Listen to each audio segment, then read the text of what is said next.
और चलिए ब्रेक के बाद एक बार फिर आपका स्वागत है। रुक करेंगे बड़ी खबर की ओर, जहां आज पूर्वांचल दौरे पर रहेंगे मुख्यमंत्री योगी आदित्यनाथ। गाजीपुर और जौनपुर जिला का मुख्यमंत्री दौरा करेंगे और आपको बता दें कि कई सारी ऐसी परियोजनाएं हैं जिनका शिलान्यास भी करेंगे, लोकार्पण करेंगे मुख्यमंत्री योगी आदित्यनाथ। तो पूर्वांचल दौरे पर रहेंगे सीएम योगी, गाजीपुर और जौनपुर जाएंगे और यहां पर दौरा करेंगे गाजीपुर और जौनपुर का।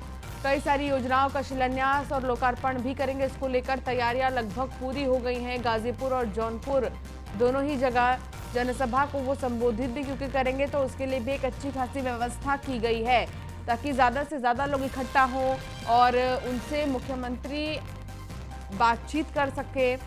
तो ये जो व्यवस्था है वो की गई है। आज जौनपुर और गाजीपुर में रहेंगे मुख्यमंत्री योगी आदित्यनाथ। आज यहाँ का दौरा है उनका, यहाँ पर वो सीधे हर चीज को लेकर फीडबैक लेंगे। इतना ही नहीं, कई सारी ऐसी परियोजनाएं हैं जिनका लोकार्पण और शिलान्यास करेंगे मुख्यमंत्री।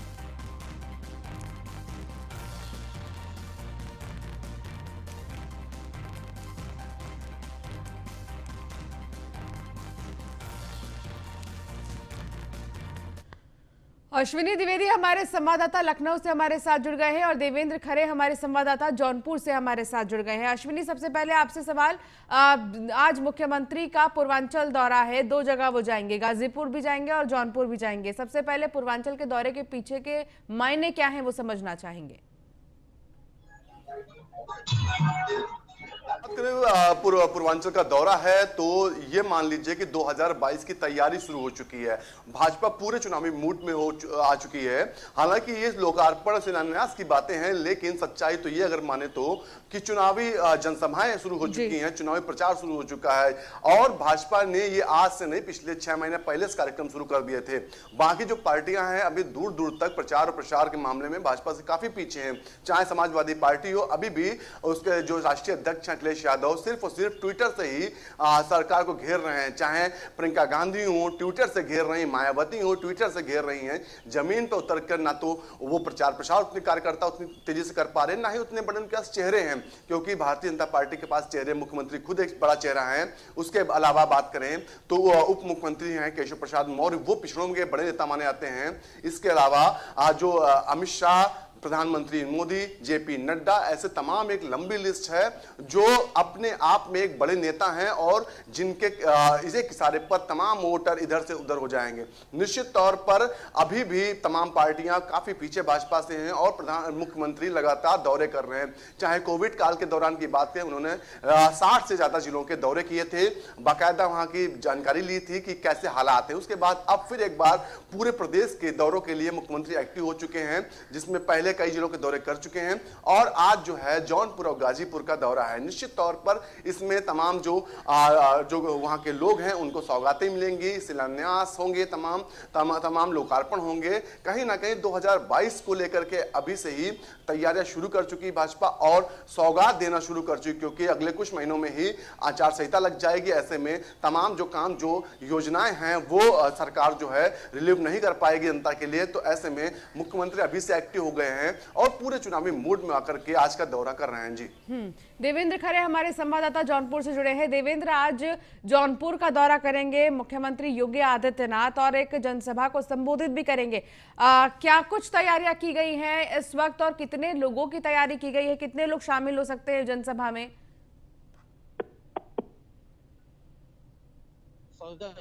इंटर कॉलेज में आज इनका कार्यक्रम है। मुख्यमंत्री योगी आदित्यनाथ 12:55 पे आएंगे। लगभग 54 करोड़ और 30 लाख का परियोजना का शिलान्यास करेंगे मुंगेर बादशाहपुर विधानसभा के लिए और लगभग यहाँ पर 20,000 आदमी की आने की तैयारी है। लगभग 20,000 आदमी की व्यवस्था भी की गई है यहाँ पर। लगभग सभी क्योंकि उनके साथ स्वतंत्र देव सिंह भी आएंगे, प्रदेश अध्यक्ष बीजेपी के। लगभग सारी तैयारी मुकम्मल कर ली गई है। सुरक्षा व्यवस्था को देखते हुए यहाँ पर चप्पे चप्पे पर पुलिस व्यवस्था लगाई गई है। ऐसे में पूरी तरह से यहाँ पर आपको मंच पूरी तरह सज चुका है और यहाँ पर अब से कुछ ही देर में यहाँ पर जनता धीमे धीमे आती जाएगी। हमारे साथ बीजेपी के यहाँ पर नेता भी हैं, इनसे भी बात करना चाहेंगे कि क्या प्रोग्राम है, क्या नाम है आपका, क्या प्रोग्राम है आपका? मेरा नाम इंजीनियर दिनेश शुक्ला गुड्डू भैया है और आज माननीय योगी जी का मुगराबाद शाहपुर की पावन धरती पर हार्दिक स्वागत है। और जिस तरीके से जनता में उत्साह दिख रहा है आज ये लहर 2022 की आंधी की शुरुआत है और 350 प्लस जो हमारी पार्टी का इस बार का मूल मंत्र है उसको अक्षरशः जनता जो है जिस हिसाब से मुंगला बादशाहपुर विधानसभा काफी पिछड़ा हुआ है, तमाम सड़कें जर्जर हैं, ऐसे में मुख्यमंत्री से बड़ी उम्मीद है, यहाँ पर अहम दौरा माना जा रहा है। किस तरह से यहाँ पर लोकार्पण करेंगे, क्या क्या व्यवस्था? मुगरा बादशाहपुर जनता का दुर्भाग्य रहा है कि हमारे जातिवाद के नाम पर सपा और बसपा जैसी पार्टियों ने यहाँ को विधायक और सांसद दिया, जिन्होंने आज तक, हमको तो लगता है यदि आप जनता से जाकर पूछेंगे तो 80-90% जनता ने उनका चेहरा भी नहीं देखा और नाम भी नहीं जानते हैं। ऐसी स्थिति में और 70 साल का जो पिछड़ापन हमारे विधानसभा का रहा है, अब वो दिन आ गया है कि यहाँ कमल खिले और यहाँ पर हर घर में खुशहाली वापस आए। आप देख रहे होंगे योजनाओं की झड़ी। मुंगला बादशाह की जनता को बहुत उम्मीद है मुख्यमंत्री योगी आदित्य। तो गाजीपुर और जौनपुर जिला के दौरे पर है आज मुख्यमंत्री और वो आज जाएंगे और दौरा करेंगे आज दोनों ही जिलों का। इसको लेकर एक तैयारी भी लगातार चल रही है और आपको बता दें जनसभा को संबोधित भी करेंगे। अश्विनी हमारे संवाददाता लगातार हमारे साथ जुड़े हैं। अश्विनी, जिस तरीके से पूर्वांचल में बहुत ज़्यादा कोशिश है मुख्यमंत्री योगी आदित्यनाथ की कि किसी तरह भारतीय जनता पार्टी की जो योजनाएं हैं, जो संदेश है वो जनता तक पहुंचे, इसको बनाए रखने के लिए लगातार अभी कुछ दिनों से हम देख रहे हैं कि पूर्वांचल में खासतौर पर सबसे ज़्यादा एक्टिव है मुख्यमंत्री। बिल्कुल, अगर बात करें पूर्वांचल की तो पूर्वांचल गोरखपुर केंद्र एक माना जाता है वहां का, और वहीं से मुख्यमंत्री योगी आदित्यनाथ का जो राजनीतिक सफर है वो शुरू हुआ था। निश्चित तौर पर अब सबसे ज्यादा जिम्मेदारी जो पूर्वांचल के ही जिलों में ही बनती है, क्योंकि जिस तरह से छोटे दल हैं वहां तमाम जो कहीं ना कहीं भाजपा के खिलाफ हैं और वो काम बिगाड़ सकते हैं, ऐसे में मुख्यमंत्री ने ये जिम्मेदारी खुद के कंधे पर ली है कि पूर्वांचल में सबसे ज्यादा सीटें दिलानी है, क्योंकि वहां से पहले से टच में रहे हैं, वहां का चुनावी माहौल जानते हैं, वोटर किस करवट बैठेगा ये वो जानते हैं।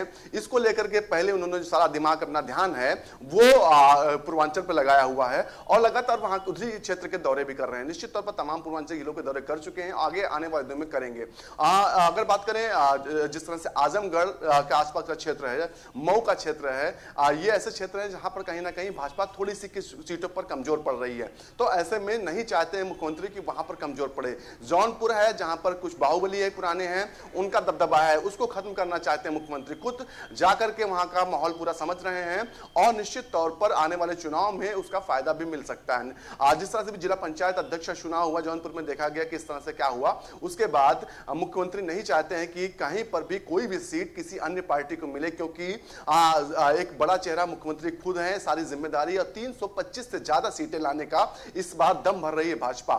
निश्चित तौर पर उसी के चलते मुख्यमंत्री लगातार दौरे कर रहे हैं और आने वाले समय में, आने वाले दिनों में पूरे प्रदेश भर के 75 जिलों का दौरा मुख्यमंत्री करने वाले हैं। जी, तो 75 जिलों का दौरा तो करेंगे ही, लेकिन उसको लेकर एक तमाम रणनीति तैयार की गई है, उसको भी फॉलो करना होगा। देवेंद्र एक बार फिर हमारे साथ जुड़ गए हैं। देवेंद्र, इस वक्त आप कार्यक्रम स्थल पर मौजूद हैं, एक बार आप तस्वीर दिखाएं कि क्या कुछ तैयारी की गई है, मंच कैसे सजाया गया है, लोगों के बैठने की व्यवस्था कहाँ की गई है? दिखा दें कि हम मंच के ठीक पीछे खड़े हैं और यहाँ पर देखिए पूरा सब मंच सजाया गया है और आप कैमरा से कहना चाहेंगे कि पूरी तरह से घुमा के तस्वीर दिखाएं। यहाँ पर बगल में शिलान्यास का भी पूरी व्यवस्था किए गए है, जो मुख्यमंत्री कई परियोजनाओं का शिलान्यास करेंगे वो पूरी तरह पर्दा ढका हुआ है। और ये देखिए यहाँ पर पूरी तरह से यहाँ पर कुर्सियाँ पूरी तरह सजी हुई हैं, क्योंकि आप लोग हर थोड़ा सा ये देखिए पूरी तरह से यहाँ तैयारी पूरी है। यहाँ पर जनता बैठेंगे, आगे नेता बैठेंगे, कुछ लोग वीआईपी यहाँ बैठेंगे और क्योंकि मुख्यमंत्री के साथ प्रदेश अध्यक्ष स्वतंत्र देव सिंह को भी आना है, ऐसे में यहाँ पर तैयारी पूरी तरह से मुकम्मल कर ली गई है। धीमे धीमे क्षेत्र की जनता भी जो आ रही है और यहाँ के नेता जो मुंगरा बादशाहपुर के हैं उनका भी आगमन, क्योंकि मुख्यमंत्री योगी आदित्यनाथ का यह जो दौरा है बहुत अहम माना जा रहा है, क्योंकि मुख्यमंत्री योगी आदित्यनाथ से यहाँ की जनता बहुत उम्मीद रखी है कि क्योंकि मुंगरा बादशाहपुर काफी पिछड़ा हुआ है, क्योंकि यहाँ की सांसद राज्यसभा सांसद सीमा द्विवेदी जी भी हैं, लगातार उम्मीद कर रही हैं कि अब यहाँ का विधानसभा सुधर सके। जी बिल्कुल, बहुत ज्यादा तैयारियां यहाँ पर की गई हैं। हालांकि अभी क्या जानकारी मिल रही है, कौन कौन यहाँ पर पहुंचेगा और कितनी देर में पहुंचेगा? देवेंद्र, हमारे साथ एक नेता जी हैं, इनसे भी जानते हैं कि कौन कौन लोग आ रहे हैं, क्या क्या तैयारियां हैं। ये बताइए कौन कौन आ रहे हैं, क्या तैयारियां? मुख्यमंत्री जी के साथ स्वतंत्र देव सिंह जी का भी आगमन हो रहा है धरती पर और हमारे आसपास के लगभग 4-5 विधानसभा जैसे प्रतापपुर, फूलपुर, रानीगंज, मछली शहर, इन सभी विधानसभाओं से जनप्रतिनिधि, बदलापुर, ये सभी लोग उपस्थित रहेंगे और जनता का उत्साहवर्धन करेंगे। और कितनी जनता यहाँ पे इकट्ठा होगी, कितने लोग की व्यवस्था है यहाँ पे बैठने की? कम से कम 50,000 के ऊपर तो जनता रहेगी। जी जी बिल्कुल, यानी कि कम से उम्मीद कम काफी है बहुत मुख्यमंत्री को ज्यादा। लेकर। भारतीय जनता पार्टी का मुखरा बादशाहपुर कर रहा है, मैंने कल भी ये बात कही थी। और अब तो हमारे पास 2 इंजन की सरकार है, केंद्र में और राज्य में। और जब विधानसभा और लोकसभा के जब चारों इंजन लग जाएंगे, तब यहाँ पे जो समस्याएं हैं वो धुआं बनकर उड़ जाएंगी। जैसा यहाँ भी साहब उनका कहना है कि यहाँ पर लगभग 50,000 की भीड़ इकट्ठा होगी, लेकिन हमारे ख्याल से यहाँ पर 20,000 की बैठने की जनता है। लेकिन क्योंकि मुंगला बादशाहपुर की जनता मुख्यमंत्री योगी आदित्यनाथ से बहुत अपेक्षा करती है, बहुत उम्मीद है कि यहाँ पर कम से कम अच्छा काम होगा, जिससे लगातार उपेक्षित हो रहा मुंगला बादशाहपुर विधानसभा आगे बढ़ पाएगा। जी चलिए देवेंद्र, बहुत शुक्रिया इस तमाम जानकारी के लिए। अश्विनी, आप बने रहिए हमारे साथ। तो आपको बता दें कि योगी सरकार के 4.5 साल पूरे हो गए हैं। 4.5 साल की उपलब्धियों को लेकर प्रेस वार्ता करेंगे मंत्री और विधायक। आज प्रेस कॉन्फ्रेंस करेंगे। कानून मंत्री ब्रजेश पाठक लखनऊ मध्य सीट में करेंगे प्रेस कॉन्फ्रेंस। रमापति शास्त्री गोंडा में प्रेस कॉन्फ्रेंस करेंगे। श्रीकांत शर्मा मथुरा में प्रेस कॉन्फ्रेंस करेंगे और आजमगढ़ में सुरेश राणा प्रेस कॉन्फ्रेंस करेंगे। देवरिया में सूर्य प्रताप शाही प्रेस कॉन्फ्रेंस करेंगे। 4.5 साल की उपलब्धियां गिनाएंगे मंत्री और विधायक। तो पूरे तरीके से खास बनाने की कोशिश है 4.5 साल को। हमारे साथ अश्विनी लगातार हमारे संवाददाता जुड़े हुए हैं। अश्विनी, 4.5 साल तो पूरे हो चुके हैं, लेकिन अभी भी उस चीज को दिखाने की कोशिश है कि कैसे 4.5 साल पूरे हुए हैं, क्या काम किया गया है, क्या उपलब्धियां हैं सरकार की, कौन कहां से प्रेस कॉन्फ्रेंस करने वाला है, इसको लेकर क्या जानकारी मिल रही है? सरकार ने अपना रिपोर्ट कार्ड पेश किया था जनता के सामने, जिसमें तमाम जो उपलब्धियां गिनाई थी, किस तरह से कोविड काल में काम हुआ, किस तरह किसानों के लिए काम किया गया, कानून व्यवस्था किस तरह की गई, साथ ही साथ महिलाओं सुरक्षा के लिए क्या किया गया। निश्चित तौर पर उसके बाद जो भाजपा सरकार है उसने कहा था कि अगले दिन यानी 20 तारीख आज के दिन जो विधायक हैं वो अपना रिपोर्ट कार्ड पेश करेंगे। तो इसमें इसी चलते तमाम जो मंत्री हैं लेकिन वो विधायक भी हैं, तो आज अपने विधानसभा क्षेत्र में क्या उन्होंने किया इसको लेकर रिपोर्ट कार्ड पेश करने वाले हैं। ब्रजेश पाठक अपने जो मध्य क्षेत्र से विधायक हैं, कानून मंत्री उत्तर प्रदेश सरकार में, वो प्रेस कॉन्फ्रेंस करेंगे। स्वाति सिंह जो मंत्री हैं बाल विकास पुष्टाहार विभाग की, वो प्रेस कॉन्फ्रेंस लखनऊ में करेंगी। इसके अलावा सुरेश तिवारी हैं जो विधायक कैंट से हैं, वो प्रेस कॉन्फ्रेंस करेंगे। एक लंबी लिस्ट है तमाम जो विधायकों और जो मंत्री हैं उनकी, जो आज अपने क्षेत्र में जाकर के प्रेस कॉन्फ्रेंस करेंगे, बताएंगे 4.5 साल में उत्तर प्रदेश सरकार ने क्या किया, भाजपा सरकार ने क्या किया और क्या स्थिति 2017 से पहले उत्तर प्रदेश की थी और आज की स्थिति क्या है। जिस तरह से कल मुख्यमंत्री ने प्रेस कॉन्फ्रेंस के दौरान कहा कि महिला सुरक्षा को उन्होंने मुद्दा बनाया और कहा कि पहले की जो महिला सुरक्षा था वो मजाक बना रखा था बाकी सरकारों ने, लेकिन हमारी सरकार एंटी रोमियो स्क्वाड समेत तमाम ऐसी चीजें काम किए जिससे महिला सुरक्षा पर जो लगाम जो महिलाओं के ऊपर उत्पीड़न हो रहा था उस पर लगाम लगा। निश्चित तौर पर किसानों को लेकर के उन्होंने कहा किसानों की जो आय है उसको दोगुना करने के लिए लगातार प्रयास किए जा रहे हैं। कानून व्यवस्था को लेकर के मुख्यमंत्री ने कहा कि पहले माफिया खुलेआम घूमते थे, लेकिन हमारी सरकार आने के बाद से माफिया जो है आज जेल में है। निश्चित तौर पर ऐसे तमाम लिस्ट जो लंबी लिस्ट थी जो भाजपा सरकार और मुख्यमंत्री योगी आदित्यनाथ ने जनता के सामने रखी, हालांकि विपक्षियों ने इस पर कटाक्ष भी किए और तमाम सवाल भी खड़े किए, लेकिन सबके बावजूद भी जो भाजपा है अपने रंग में रंगी हुई है और वो साफ कर चुकी है कि जो हमने किया बेहतर किया है। हालांकि कानून व्यवस्था को लेकर के बात करें तो वाकई में तमाम जो जानकार है वो कहते हैं पहले 2017 से पहले जो तमाम जो दंगे थे नॉर्मल उत्तर प्रदेश के अंदर थे, लेकिन आज 4.5 साल में दंगों जैसा उत्तर प्रदेश में कुछ नहीं दिखाई दिया। निश्चित तौर पर आज एक बार फिर जो मंत्री विधायक हैं उत्तर प्रदेश सरकार में वो एक्टिव होंगे और जनता के सामने अपना रिपोर्ट कार्ड रखेंगे। जी चलिए ठीक है अश्विनी, बहुत शुक्रिया इस तमाम जानकारी के लिए। तो मंत्री और विधायक आज प्रेस कॉन्फ्रेंस करेंगे और अलग अलग जगहों से प्रेस कॉन्फ्रेंस करेंगे मंत्री और विधायक, और साथ ही उपलब्धियां भी गिनाएंगे कि आखिर भारतीय जनता पार्टी की अभी तक की क्या कुछ उपलब्धि है। सरकार के 4.5 साल का कार्यकाल पूरा होने के मौके पर सीएम योगी मीडिया के सामने आए हैं। उन्होंने अपनी सरकार की उपलब्धियों को एक एक करके गिनाया है, तो वहीं विपक्ष पर भ्रष्टाचार और तुष्टीकरण की राजनीति करने का आरोप लगा दिया है। सीएम ने कहा उनकी सरकार ने बेहद पारदर्शिता से काम किया है और सूबे को दंगा मुक्त बनाया है। हालांकि विपक्ष को योगी के दावों में कोई दम नजर नहीं आया। विपक्ष ने योगी के दावों को झूठ का पुलिंदा करार दिया है। देखिए रिपोर्ट। 4.5 वर्षों की विकास यात्रा। 19 मार्च 2017 को बतौर सीएम योगी आदित्यनाथ ने पद और गोपनीयता की शपथ ली थी। वो दिन था और ये आज का दिन है जब योगी सरकार ने 4.5 साल पूरे कर लिए। जाहिर है यूपी चुनाव के मुहाने पर खड़ा है। ऐसे में अपने 4.5 साल की उपलब्धियों को लेकर सीएम योगी ने जनता से बात की। सीएम ने इस बात पर खुशी जाहिर की कि यूपी सरकार के बेहतर कामकाज से यूपी को लेकर देश दुनिया का नजरिया बदला है।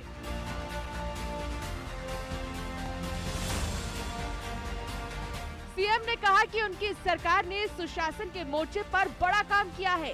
यही वजह है कि माफिया राज और दंगे पर प्रभावी लगाम लग चुका है। लेकिन पिछले 4.5 वर्ष के अंदर उत्तर प्रदेश में कोई दंगा नहीं हुआ। अपराधी और माफिया किसी भी जाति, किसी भी मत, किसी भी मजहब, किसी भी क्षेत्र का रहा हो, पूरी सख्ती के साथ कानून के दायरे में उसे ला करके उसके खिलाफ पूरी सख्ती के साथ कार्रवाई भी की गई। सीएम ने महिला सुरक्षा को अपनी सरकार की प्राथमिकता बताया। कहा 2017 में उन्होंने एंटी रोमियो स्क्वाड बनाया था। गरीबों वंचितों के लिए काम करने के अपने सरकार के एजेंडे पर सीएम ने कहा, मुख्यमंत्री बनने पर पहले खुद के बंगले बनाने की होड़ लगती थी, लेकिन उन्होंने अपने लिए नहीं बल्कि 42 लाख लोगों के लिए आवास बनाए। और हम लोगों ने अपने आवास नहीं बल्कि हम लोगों ने प्रदेश के 42 लाख गरीबों के आवास बनाए हैं। सीएम ने विपक्ष पर तंज कसा और कहा कि 2016 तक में यूपी में ट्रांसफर पोस्टिंग उद्योग था, लेकिन अब चीजें बदल चुकी हैं, पूरी पारदर्शिता बरती जा रही है।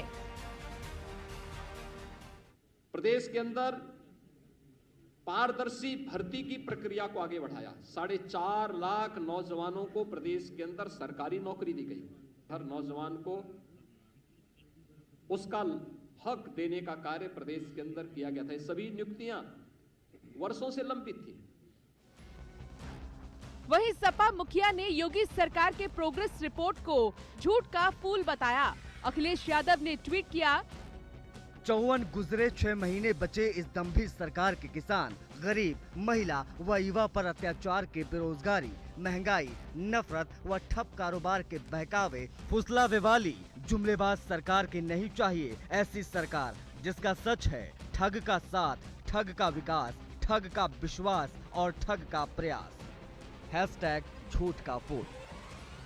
कांग्रेस महासचिव प्रियंका गांधी ने सरकार को हर मोर्चे पर फेल बताया। प्रियंका गांधी ने ट्वीट किया, उत्तर प्रदेश सरकार को चाहिए था कि 4.5 सालों पर जनता के सवालों का जवाब दें, लेकिन नहीं, फिर झूठ, झूठ और सिर्फ झूठ। लाखों खाली पदों पर नौकरियां देने और लटकी भर्तियां कराने पर, किसानों को गन्ना, गेहूं, धान, आलू के दाम देने में, बिजली के दाम कम करने में, महंगाई रोकने में उत्तर प्रदेश सरकार फेल रही। तो वहीं बसपा सुप्रीमो मायावती ने ट्वीट कर योगी सरकार पर निशाना साधा। यूपी भाजपा सरकार द्वारा बदलाव के 4.5 साल का विज्ञापन व दावे अधिकांश हवा हवाई व जमीनी हकीकत से बहुत दूर। इनकी कथनी व करनी में अंतर होने के कारण खासकर यहाँ की बढ़ती गरीबी, बेरोजगारी व महंगाई आदि से जनता की बदहाली जग जाहिर। बहरहाल योगी सरकार के 4.5 साल पर विपक्ष का अपना नजरिया है, तो वहीं सीएम योगी ने सुशासन के लिहाज से अपने 4.5 साल के कार्यकाल को बेहद शानदार करार दिया। Bureau report, news 1 India. तो वहीं आज बीजेपी के प्रबुद्ध सम्मेलन का समापन है। आज 68 जिलों की 68 विधानसभा सीटों पर कार्यक्रम होगा। सरकार के मंत्री, विधायक और पार्टी पदाधिकारी शिरकत करेंगे इसमें। तो प्रबुद्ध वर्ग सम्मेलन का समापन समारोह 68 जिलों की 68 विधानसभा क्षेत्रों में कार्यक्रम होगा। सरकार के मंत्री, पार्टी के पदाधिकारी, विधायक इसमें शिरकत करेंगे। आज बीजेपी के प्रबुद्ध सम्मेलन का समापन है। तो समापन है और इसको भव्य तरीके से समाप्त करने की कोशिश होगी भारतीय जनता पार्टी की तरफ से। सरकार के तमाम मंत्री, पार्टी के पदाधिकारी और विधायक मौजूद रहेंगे और एक संदेश भी देना चाहेंगे क्योंकि समापन कार्यक्रम है। तो इसमें हर किसी का संबोधन होगा और अपने संबोधन में हर कोई यही कहेगा कि आखिर भारतीय जनता पार्टी आगे क्या करेगी और अभी क्या किया जा रहा है।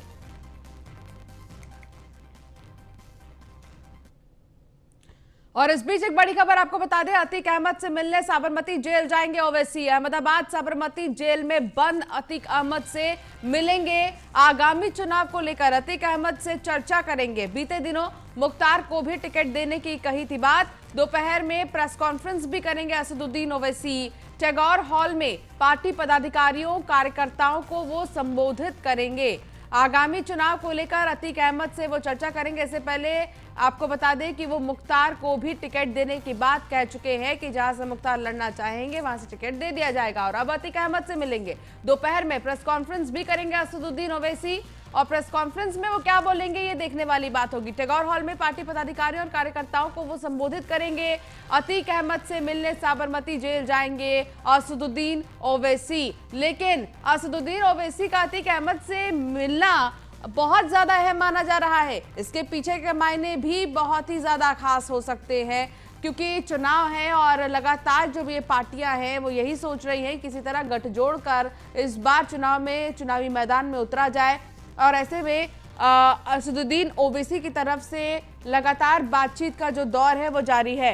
एसके वाजपेयी हमारे संवाददाता हमारे साथ जुड़ गए हैं। एसके वाजपेयी, अहमदाबाद के साबरमती जेल जाएंगे असदुद्दीन ओवैसी सिर्फ और सिर्फ मिलने के लिए अतीक अहमद से। हालांकि सवाल ये है कि अतीक अहमद से मिलने के पीछे के मायने क्या हैं, क्या सोच रहे हैं ओवैसी?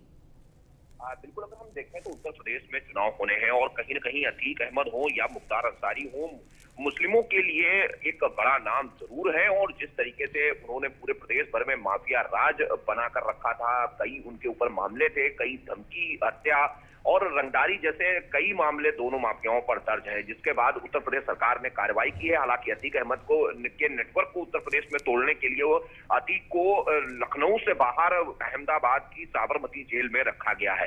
हालांकि जब आज ये बात कह रहे हैं असदुद्दीन ओवैसी कि वो उनसे मुलाकात कर सकते हैं, जिस पर साबरमती जेल ने फिलहाल इस तरीके की किसी मुलाकात कराने से इनकार कर दिया है क्योंकि जो कंडीशंस लगाई गई हैं अतीक अहमद पर उनमें सिर्फ उनके परिजन ही उनसे जेल प्रशासन के जरिए मिल सकते हैं। तो निश्चित है कि असदुद्दीन ओवैसी की मुलाकात नहीं होगी, लेकिन कहीं ना कहीं एक संदेश देने की कोशिश असदुद्दीन ओवैसी की तरफ से है कि वो लगातार अतीक अहमद और मुख्तार अंसारी के साथ खड़े हैं। अगर हम बात करें तो जब वो लखनऊ आए थे, उन्होंने अतीक अहमद की पत्नी को पार्टी ज्वाइन भी कराई थी और ये भी कहा था कि अतीक अहमद हो या मुख्तार अंसारी, वो किसी भी सीट से अगर लड़ना चाहेंगे तो पार्टी उनको टिकट देगी। तो निश्चित है कि उत्तर प्रदेश के चुनाव को देखते हुए ये सिर्फ एक पॉलिटिकल स्टंट है जिसमें कहीं ना कहीं एक संदेश उत्तर प्रदेश के लोगों को देना है कि वो ऐसे सभी मुस्लिमों के साथ खड़े हैं और कहीं ना कहीं 2022 में उसका फायदा मिले।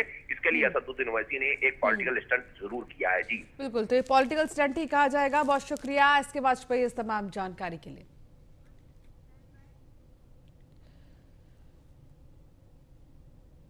तो वहीं कांग्रेस ने पदाधिकारियों की सूची जारी कर दी है। यूपी कांग्रेस कमेटी का उपाध्यक्ष नियुक्त किया गया है। यूपी इकाई के लिए 3 उपाध्यक्ष नियुक्त किए गए हैं। उपेंद्र सिंह, मकसूद खान और जयवंत उपाध्यक्ष नियुक्त है।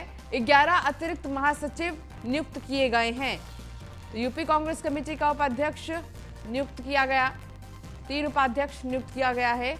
चुनाव के लिहाज से, चुनाव के मद्देनजर कि कोई लापरवाही ना हो, उपेंद्र सिंह, मकसूद खान और जयवंत को नियुक्त किया गया है।